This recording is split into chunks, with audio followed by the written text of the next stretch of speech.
નમસ્કાર, તમે જોઈ રહ્યા છો સત્ય ઉજાગર ન્યૂઝ 92 અને હું છું કોયલ. થોડાક પળો માટે કૃપા કરીને સાંભળજો.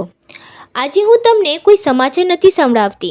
આજે હું તમને એક માતાની ખાલી ગોદ વિશે બોલું છું. આજે અમારા શહેરોમાં, અમારી સોસાયટીઓમાં, અમારી ગલીઓમાં 4 થી 10 વર્ષના બાળકો ગુમ થઈ રહ્યા છે.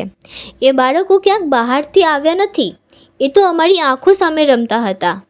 સવારે જ બાળક હસતું હતું, રાત્રે એનું પલંગ ખાલી છે. એની માતા આંખ બંધ કરે તો પણ એનો જ ચહેરો દેખાય છે.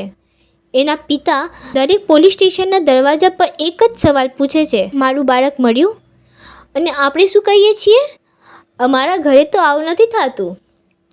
એક ક્ષણ માટે વિચારજો, જો આજે એ બાળક તમારું દીકરું હોત કે તમારી દીકરી હોત, બહાર રમવા ગયું હોત અને પાછું ના આવ્યું હોત, એ દુઃખ કોઈ પણ માતા પિતાને જીવને ખાઈ જાય છે. આજે વિનંતી નથી, આજે ચેતવણી છે. બાળકોને એકલા બહાર મોકલશો તો ખતરો છે. અજાણ્યા માણસ સાથે વાત તો ખતરો છે. મીઠાઈ, રમકડા એ લાલચ નથી, એ ફાંસ છે. બાળક પાસે માતા પિતાનો નંબર ન હોવો એ સૌથી મોટું જોખમ છે. જો આજે તમે જુઓ કોઈ શંકાસ્પદ માણસ બાળક પાસે ફરતો હોય કે કોઈ બાળક ડરેલું કે રડતું લાગે અને તમે ચૂપ રહો, તો યાદ રાખજો, આ ચૂપ્પી કોઈ ઘરની ખુશી છીનવી શકે છે.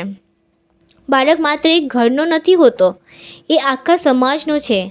આજે જો આપણે જાગી જઈશું તો આવતીકાલે કોઈ માતાની ગોદ ખાલી નહીં થાય, એ પિતાની દુનિયા તૂટશે નહીં. આજે અહીં જ સંકલ્પ લો, હવે બેદરકાર નહીં. હવે આપણે શું નહીં, હવે દરેક બાળક આપણું બાળક.